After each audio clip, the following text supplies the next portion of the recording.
नमस्ते बिहार, मैं हूं शुभे मिश्रा आपके साथ और खबरों की शुरुआत करेंगे। G20 के बारे में आपको जानकारी दें कि शिखर सम्मेलन में हिस्सा लेने के लिए कई देशों के राष्ट्रीय अध्यक्ष अब देश की राजधानी दिल्ली पहुंच चुके हैं। दिल्ली में यह ऐतिहासिक पल होगा जब वैश्विक संगठन G20 की अध्यक्षता कर भारत कई वैश्विक मुद्दों को सुलझाने में मदद करने जा रहा है। भारत की अध्यक्षता में G20 के नेताओं का शिखर सम्मेलन 9 और 10 सितंबर को नई दिल्ली में किया जा रहा है। यानी दिल्ली 48 घंटे के लिए दुनिया का सबसे हॉट सेंटर होगा।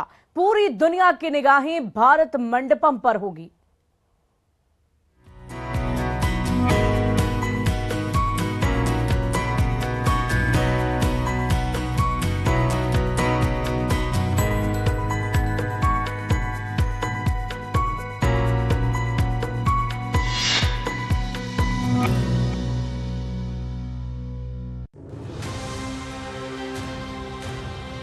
देश का सबसे बड़ा इंडोर हॉल यानी भारत मंडपम दुनिया की महाशक्तियों को एक मंच पर लाने के लिए तैयार है। ये पहली बार होगा जब दुनिया के शक्तिशाली देश के राष्ट्राध्यक्ष दिल्ली में एक साथ एक वक्त पर होंगे। 48 घंटे के लिए भारत की राजधानी दिल्ली दुनिया का सबसे हॉट सेंटर होगा। दिल्ली दुनिया का सबसे सेफ जोन होगा। पूरी दुनिया की नजरें भारत मंडपम पर होंगी। किसी भी अप्रिय स्थिति से निपटने के लिए पूरी दिल्ली पर नजर रखने के लिए आधुनिक उपकरणों का इस्तेमाल किया जा रहा है। वीआईपी क्षेत्रों पर निगरानी रखने के लिए डीआरडीओ के ऑप्टिकल टारगेट लोकेटर को G20 स्थल भारत मंडपम पर तैनात किया गया है। डीआरडीओ के मुताबिक उन्नत उपकरण स्नाइपर्स का पता लगाकर वीआईपी क्षेत्रों को क्लियर रखने में मदद करेंगे। इतना ही नहीं, डीआरडीओ द्वारा स्वदेशी रूप से विकसित काउंटर ड्रोन सिस्टम को भी दिल्ली में तैनात किया गया है। दिल्ली पहुंचने वाले तमाम ग्लोबल लीडर्स का भव्य स्वागत किया गया। ब्रिटिश पीएम ऋषि सुनक और उनकी पत्नी का भारत की जमीन पर ग्रैंड वेलकम किया गया। बांग्लादेश की प्रधानमंत्री शेख हसीना भी दिल्ली पहुंच गई हैं। उनकी पीएम मोदी के साथ द्विपक्षीय वार्ता होगी। एयरपोर्ट पर उनका जोरदार तरीके से स्वागत किया गया। रेलवे और कपड़ा राज्य मंत्री दर्शना जरदोश ने उनका स्वागत किया। अर्जेंटीना के राष्ट्रपति अल्बर्टो फर्नांडिस भी दिल्ली पहुंच गए हैं। रूस के विदेश मंत्री सर्गेई लावरोव भी G20 शिखर सम्मेलन में शामिल होने के लिए नई दिल्ली पहुंच गए हैं। रूस के राष्ट्रपति व्लादिमीर पुतिन ने शिखर सम्मेलन में शामिल न हो पाने को लेकर भारत सरकार से असमर्थता जताई थी, इसलिए रूस का प्रतिनिधित्व करने के लिए लावरोव को भेजा गया है। दक्षिण अफ्रीका के राष्ट्रपति सिरिल रामाफोसा G20 शिखर सम्मेलन में भाग लेने के लिए दिल्ली पहुंच चुके हैं। वहीं संयुक्त राष्ट्र महासचिव एंटोनियो गुटेरेस का भी दिल्ली में जोरदार स्वागत किया गया। वहीं जापान के प्रधानमंत्री फुमियो किशिदा भी दिल्ली आ चुके हैं। अमेरिका का राष्ट्रपति बनने के बाद जो बाइडेन का ये पहला भारत दौरा है।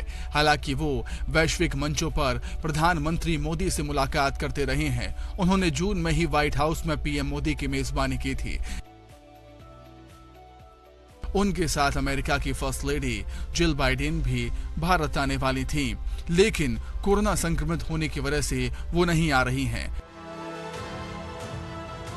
भारत 9 से 10 सितंबर तक G20 की मेजबानी कर रहा है।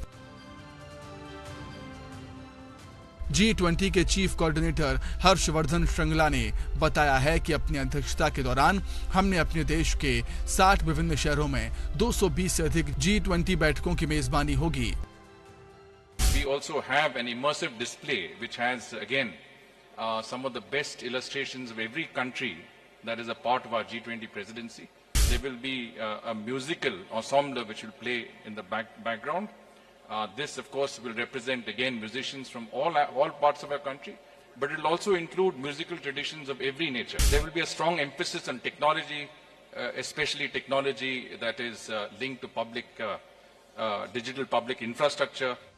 प्रधानमंत्री नरेंद्र मोदी के अखिल भारतीय G20 के दृष्टिकोण को ध्यान में रखते हुए हमने भारत के प्रत्येक राज्य और केंद्र शासित प्रदेश में कम से कम एक G20 बैठक की मेजबानी की है। जानकारी के मुताबिक G20 शिखर सम्मेलन के दौरान पीएम मोदी 15 से अधिक द्विपक्षीय बैठकें करेंगे। 9 सितंबर को G20 बैठकों के अलावा PM Modi Britain, Japan, Germany और इटली के नेताओं के साथ साथ द्विपक्षीय बैठकें करेंगे। Bureau report, news 18 Delhi.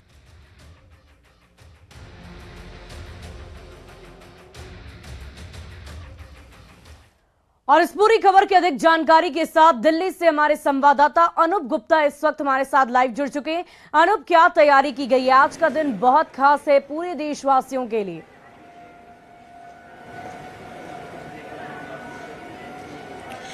बिल्कुल, देखिए आपको बता दूं कि आज का दिन भारत के लिए वाकई बहुत ही ऐतिहासिक दिन है, क्योंकि आज से ही G20 की बैठक शुरू हो रही है। ये 2 दिनों तक चलेगी।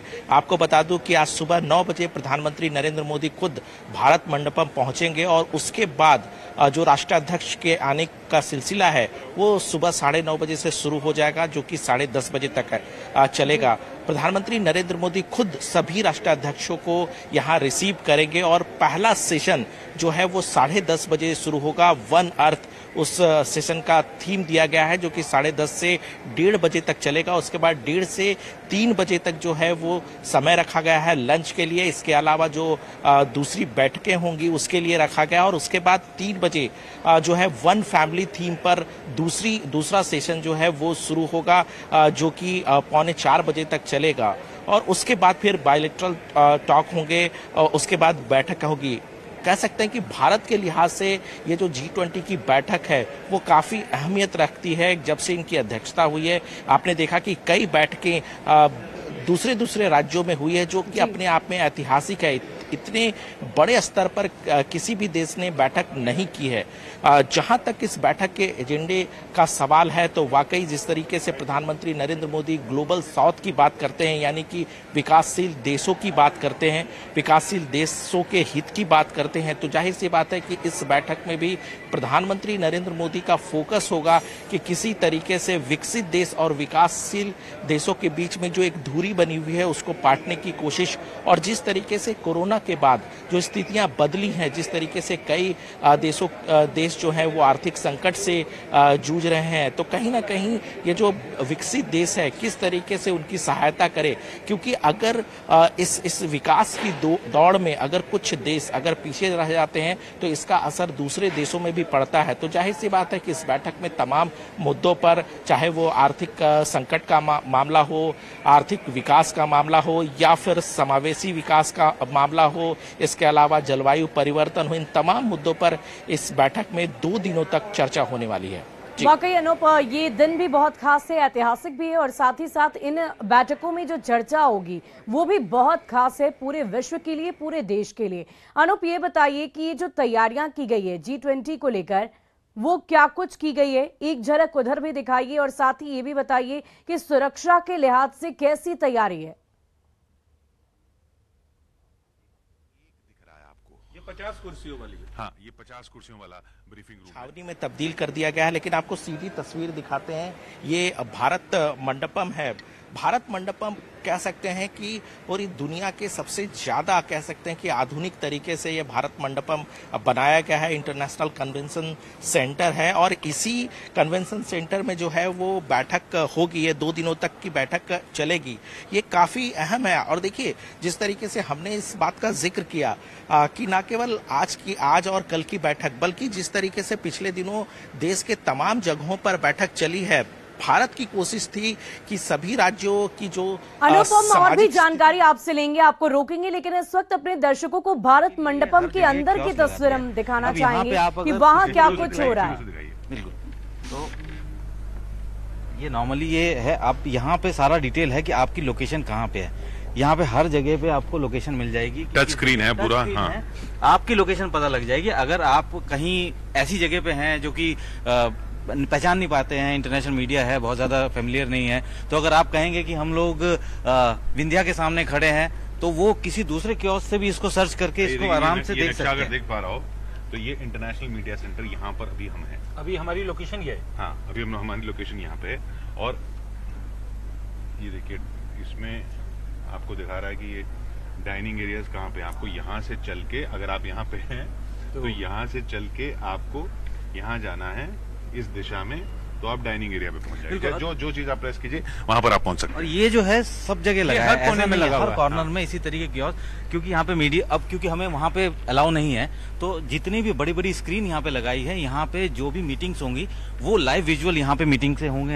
यहाँ पे कुछ जब हिंदी में कोई सवाल पूछा, कल जब प्रेस कॉन्फ्रेंस हुई तो हिंदी में सवाल पूछा तो यहाँ पे इंग्लिश में उसका ट्रांसलेट करके यहाँ पे सुनाया जा रहा था। तो जो वहां पे नहीं जा सकते क्योंकि वहां सुरक्षा के चलते वहां पे पाबंदी है, वहां नहीं जा सकते, तो अब यहाँ पे इंटरनेशनल मीडिया सेंटर वो सारी व्यवस्थाएं इन्होंने की गई है, यहाँ पे की गई है कि किसी भी कोई दिक्कत नहीं होने वाली है। जी, तो ये पर्वत श्रृंखलाओं के नाम पर तो प्रेस ब्रीफिंग रूम है और इसके अलावा यहाँ पे जर्नलिस्ट के काम करने के लिए वर्क स्टेशंस लगे हैं। ये देखिए लगातार इतने जितने भी वर्क स्टेशंस लगे हैं इनके नाम भारत की नदियों के नाम पर है। तो ये देखिए ये पूरा एरिया जो है, ये इस ऊपर आप देखें इसका नाम गंगा रखा गया है, वो यमुना है, उधर ब्रह्मपुत्र है और नीचे ये सारे वर्क स्टेशंस है। कहने का मतलब ये कि भारत को किस तरीके से शोकेस किया गया है। एक G20 का शिखर सम्मेलन, भारत कहाँ पहुंच चुका है, भारत आज कहाँ खड़ा है। ये देखिए LED स्क्रीन्स पर ये बड़ी बड़ी स्क्रीन्स लगी हैं जिसमें ब्रीफिंग होगी तो वो सब आएगा और अभी किस तरीके से भारत के अलग अलग राज्यों को शोकेस किया जा रहा है। ये जब कई लोग सवाल पूछते हैं विक्रांत कि ये सब करने की क्या जरूरत है। आप देखिए इस सब करने से क्या होता है, वो सामरिक बातें हैं, बड़े समझौते होते हैं, वो सब तो ठीक है, लेकिन इससे जब आप विदेश में जाते हैं, आप इंडियन हैं, वो जो वैल्यू बढ़ती है वो इन सब ये दिखाता है। देखिए आप उन 20 देशों में हैं, उन 20 देशों में हैं जो एक तरह से दुनिया को चला रहे हैं और आपका इंडियन पासपोर्ट जो है विदेश में किस तरीके से उसको देखा जाता है। आपकी एक देखिए जैसे IT में हम बहुत आगे हैं तो दुनिया जानती है और मेडिसिन में हम बहुत आगे हैं, दुनिया जानती है। इसी तरीके से वर्ल्ड इंटरनेशनल अफेयर्स में भी हमारा क्या रोल है, हमारी हम ये अब G20 की जो बातें होंगी वो दुनिया भर के अखबारों की सुर्खियां बनेंगी, दुनिया भर के मीडिया में आएंगी, वहां के लोग देखेंगे तो इंडिया का नाम आएगा ना। तो वो इंडिया का नाम हमें हमारी अपनी वैल्यू दुनिया में बढ़ाता है। और किशोर, ये जो बड़ी बात की इस बार जो इस पूरे आयोजन में एकदम छोटी छोटी चीजों का ध्यान रखा गया। यहाँ पर जो रजिस्ट्रेशन करवाया है, करीब 5000 पत्रकारों ने रजिस्ट्रेशन करवाया है, जिसमें विदेशी पत्रकार बहुत बड़ी संख्या में। हम गेट से जब एंटर किए, बड़ी सिक्योरिटी, क्योंकि पूरी आपकी एक एक इक्विपमेंट की जांच होनी है, सब कुछ होना है, लेकिन 10 से 15 मिनट से ज्यादा वहाँ पर टाइम नहीं लग रहा। सब कुछ अच्छा, सब कुछ इतना बड़ा नहीं, आयोजन में ऐसा हो नहीं पाता। दुनिया में कहीं नहीं देखने को मिलता ऐसा। सब कुछ इतना ऑटोमेटेड है। एक तो अच्छा हम अपना डिजिटल पावर भी दिखा रहे हैं ना, क्योंकि ये देखिए ये कार्ड है, मेरा भी अंदर कोट के अंदर है, इसी तरीके से ये कार्ड है जैसे विक्रांत का है ना। तो ये देखिए ये कार्ड है। अब इस कार्ड में आपको साधारण सा कार्ड लग रहा होगा कि भैया G20 में एंट्री करना, इसमें ये QR कोड है, ये आप दिखाते चले जाइए और आपकी सिक्योरिटी क्लियर है। और क्योंकि आदमी को नहीं दिखाना, बस मशीन को दिखाते चले जाइए, मशीन अपने आप देख लेगी, मशीन को दिखाते चले जाइए और गेट खुलते चले जाते हैं। डिजिटल इंडिया का एक ये शोकेस है, हम वही हर चीज शोकेस की बाकायदा इसके लिए एक अलग सा एक पवेलियन बनाया गया है। वहाँ पे डिजिटल इंडिया में जो भी अब तक हम लोगों ने किया है या जो भी अब तक कर रहे हैं उस चीज को शोकेस किया है। तो ये भी लोग यहाँ पे जो विदेशी मीडिया एक तो वो तो पवेलियन बना दिया, लेकिन विदेशी मीडिया को भी ऐसे कार्ड मिले हैं, वो भी देख रहे हैं कि यार ये इंडिया में तो बड़ा कमाल है कि आप आइए, कार्ड दिखाइए और गेट खुल जाइए, गेट खुल जाता है, सिक्योरिटी और सब कुछ पहले, क्योंकि उसमें QR कोड में हमारी सारी डिटेल्स हैं। जैसे विक्रांत का QR कोड है, ये हर एक अलग होगा, तो जैसे ही वो एंटर होगा उसमें विक्रांत की तस्वीर, फोटो, मेरे संस्थान का नाम, सारी जानकारियां जो फॉर्म को भरने में लिखी गई थी वो सब एकदम उसमें सामने आ जाती, उसमें सामने आ जाती हैं। तो मैनुअल चेकिंग की बात ही नहीं है, सीधा मशीन से चेक हो जाता है। आगे भी बढ़ते हैं, देखते हैं जैसे जैसे। एक चीज जो मुझे कॉमन लगी है पूरे ऊपर में या नीचे में, जो एक तो भारत की तस्वीर यहाँ दिख रही है, हर जगह आपको भारत के राज्यों की नदियों की, पर्वतों की, एक राष्ट्रीय पुष्प अलग अलग तरीके से आप जहां भी देखेंगे कमल के पत्ते आपको दिखेंगे, कमल के फूल दिखेंगे, उनकी आकृतियां अलग होंगी, उनमें एक अलग जो चित्रण होगा। डिटेलिंग एक एक चीज पे ध्यान दिया गया। देखिए वो जो हम नदियों की बात कर रहे थे, ये गंगा यमुना, इस इलाके को ब्रह्मपुत्र नाम दिया गया है, ये कृष्णा है, ये गोदावरी है।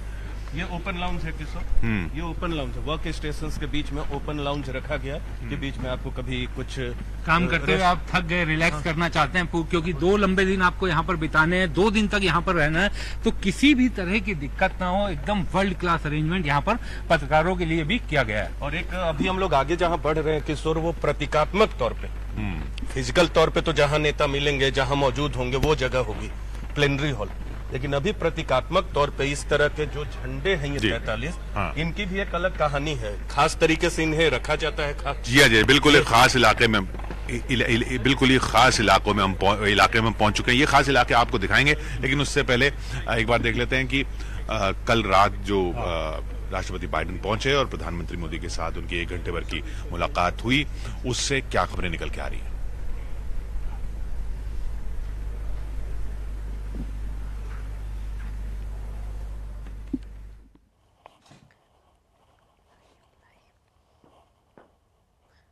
तो G20 शिखर सम्मेलन को लेकर पूरी तैयारी हो गई है। देश की राजधानी दिल्ली के महामंडपम की ये तस्वीर हम आपको दिखा रहे हैं, जहां पर भव्य तैयारी की गई है। सम्मेलन का आगाज हो चुका है। दुनिया के टॉप 20 देश इस शिखर सम्मेलन में हिस्सा लेने दिल्ली पहुंच चुके हैं। वहीं मेहमानों के लिए भारत मंडपम भी दुल्हन की तरह सज धज कर तैयार हो गया है। मंडपम को आकर्षक बनाने के लिए जहां प्रदर्शनी लगाई गई है, तो वहीं एक सांस्कृतिक गलियारा भी बनाया गया है, जिसे आधुनिक डिजिटल संग्रहालय का रूप दे दिया गया है। G20 के सदस्य देशों को इस साझा सांस्कृतिक विरासत को देखने के लिए आमंत्रित भी किया जाएगा। तस्वीरें भारत मंडपम के अंदर की लगातार हम आपको दिखा रहे हैं। सुपर एक्सक्लूसिव तस्वीर देखिए। पूरी तैयारी है, सुरक्षा के लिहाज से भी, डिजिटलाइजेशन को भी और आगे तमाम देशों को दिखाने के लिए पूरी तैयारी की गई है। सुरक्षा के लिहाज से मुकम्मल व्यवस्था है, किसी भी व्यक्ति को किसी तरह की कोई दिक्कत ना हो, इसका खास ख्याल रखा गया है। खास करके भारत की संस्कृति और विरासत को दिखाने की पूरी कोशिश की गई है। भारत मंडपम के अंदर तरह तरह की तस्वीरें देखने को मिल रही है। पूरी तैयारी की जा चुकी है। बड़े बड़े स्क्रीन्स लगाए गए हैं। मीडिया कर्मियों के लिए खास तौर पर बेहतर इंतजाम किए गए हैं, क्योंकि न सिर्फ देश की मीडिया बल्कि विदेशों के पत्रकार भी मौजूद होंगे। 2 दिनों तक G20 शिखर सम्मेलन चलेगा। और देखिए, अलग अलग काउंटर्स बनाए गए हैं आकर्षक सामानों की, जो विरासत संस्कृति के तौर पर विदेशियों को दिखाए जा सके।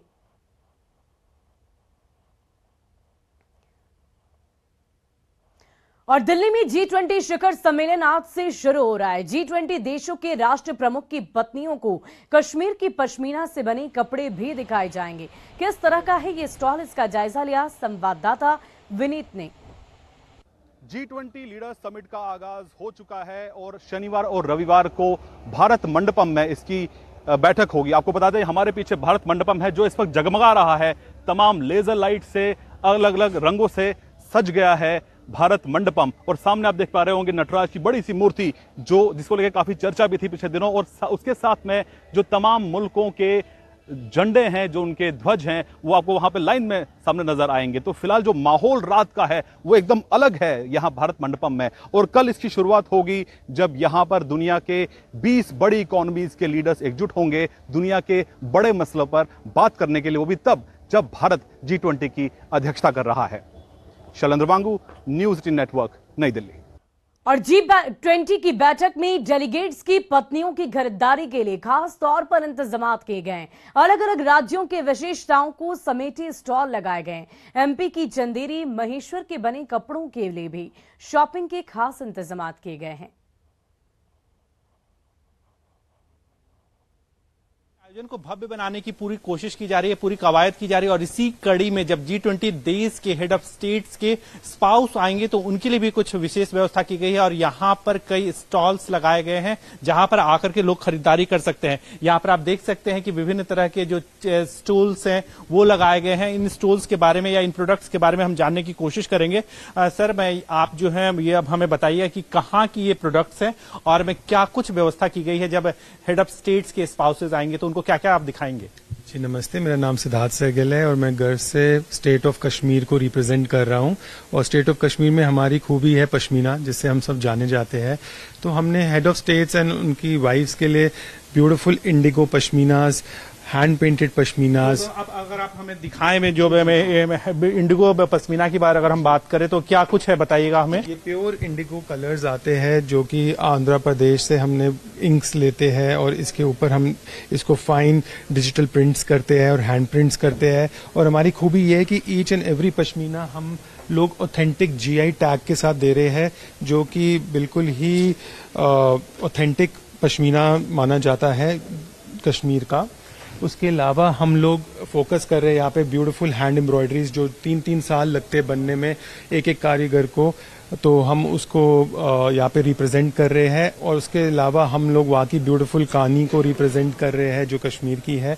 उसके अलावा हम लोग कैलकटा की एम्ब्रॉयडरी को भी प्रमोट कर रहे हैं पश्मीना के ऊपर। तो हमारा एक तरह का रिप्रेजेंटेशन यही है कि कैसे हम चरखा से डिफरेंट क्राफ्ट को इंडिया के बुने और एक युक्ता होकर हम अपने मेहमानों की तरफ दिखाए। और ये हमारा चरखा पश्मीना नाम से ब्रांड है, जिसके हिसाब से हम लोगों को हर एक विदेशी मेहमान को इसके अंदर ये देंगे। तो यहाँ पर आप देख सकते हैं कि कश्मीर से भी पश्मीना का जो नुमाइश है वो यहाँ पर की जाएगी। और जो विदेशी मेहमान आएंगे, हेड ऑफ स्टेट से आएंगे, उनके स्पाउस आएंगे, तो उन्हें कश्मीर की पश्मीना और उनसे बने हुए प्रोडक्ट्स दिखाए जाएंगे। कैंपसन चंदन पटवाल के साथ विनीत कुमार, न्यूज 18 दिल्ली। और G20 की बैठक में डेलीगेट्स की पत्नियों की खरीदारी के लिए खास तौर पर इंतजाम किए गए हैं। अलग अलग राज्यों की विशेषताओं को समेटे स्टॉल लगाए गए हैं। MP की चंदेरी महेश्वर के बने कपड़ों को भी शॉपिंग के लिए रखा गया है। जब मीटिंग्स में व्यस्त रहेंगे तब उनकी पत्नियां भारत की परंपरा, संस्कृति और धरोहरों को देखते रहेंगे, साथ ही साथ शॉपिंग भी करेंगे। इस वक्त हम एक स्टॉल में हैं और इसके बारे में हम जानेंगे कि आखिरकार इस स्टॉल की क्या खासियत है और यहाँ पर कहाँ के प्रोडक्ट्स जो हैं वो दिखाए जा रहे हैं। जी मैम, आप हमें बताइएगा कि आपके हाथ में एक साड़ी है, क्या कुछ खासियत है इसके बारे में बताइएगा। ये संजय गर्ग जो इन्होंने रॉ मैंगोज के साथ रिवाइव किए हैं चंदेरी महेश्वरी साड़ियां और उनको एक कंटेम्प्रेरी वर्जन दिया है ताकि एक मॉडर्न इंडियन और एक ट्रेडिशनल इंडियन दोनों लुक साथ में जाए। और ये मध्य प्रदेश से महेश्वरी और चंदेरी साड़ियां हैं। यहाँ पर हमारे पास बनारस से किमखाब और बनारस के भी टेक्सटाइल्स हैं जिन्हें जैकेट्स में डाल के और साड़ियों में डाल के उन्हें एक नया रूप दिया गया है। तो यहाँ पर आप बता रहे थे कि जो नया रूप दिया गया है, लोगों के विदेशी मेहमान आ रहे हैं उनके लिए खास तौर पर तैयारी की गई है। मध्य प्रदेश से लाई गई है। विदेशी मेहमान आएंगे, जब हेड ऑफ स्टेट्स की जब पत्नियां आएंगी तो उन्हें पूरे देश के जो विभिन्न राज्य हैं उनकी जो विशिष्ट कलाकृतियां हैं, विशिष्ट काम है, उनका प्रदर्शन किया जाएगा। कैंपसन चंदन पटवाल के साथ विनीत कुमार, न्यूज 18 दिल्ली। अपने चंगुल में फंसाता है, इसीलिए अफ्रीकन यूनियन के प्रस्ताव को वेस्टर्न कंट्रीज ने समर्थन दिया। चाइना का जो इकोनॉमी है वो लोन पे बेस्ड है, बहुत सारे कंट्रीज को लोन देता है सिर्फ अपने फायदे के लिए। अगर हम लोग देखें कि सिर्फ खास तौर पे कि ये नहीं है कि अफ्रीकन कंट्रीज भी कम से कम 50% अफ्रीकन कंट्रीज है जिनको वो लोन दे रहा है, उनकी जमीन ले रहा है, वहां पे जो खनिज है उनका दोहन करना चाह रहा है वो, तो उसका तो मेन फोकस यही है। और जैसे बताया जा रहा है कि अगर शी जिनपिंग यहाँ पे नहीं है तो उसके पीछे की वजह यह है कि जो वर्ल्ड बैंक का एक सिस्टम है कि आप लोन दे सकते हो, इजी हो जाएगा, लोन देना इजी हो जाएगा। तो ऐसे में अगर लोन देना इजी हो गया, सबके लिए अच्छा हो गया। मतलब तो ये बहुत अहम पॉइंट ये कि कई देशों के लिए वर्ल्ड बैंक और आईएमएफ बने इसलिए थे कि जो देश आर्थिक तौर पे मुश्किल में है उसको उबारा जाए। इसीलिए सुधार की बात हो रही है कि आसानी से अगर गरीब देशों को लोन मिल जाएगा तो वो चीन के पास नहीं जाएंगे। और इसीलिए अगर अफ्रीकन यूनियन शामिल हो जाएगा यूरोपियन इसमें G20 में तो वो अपनी बात रख सकेंगे। और अगर भारत उसमें पहल करके उनको शामिल करवा लेता है जिसमें वेस्टर्न कंट्रीज का समर्थन भी है, तो भारत की पहुंच दुनिया में और ताकत उसकी। और फिलहाल इस बुलेटिन में अभी के लिए बस इतना ही, लेकिन न्यूज 18 बिहार झारखंड पर खबरों का सिलसिला लगातार जारी है।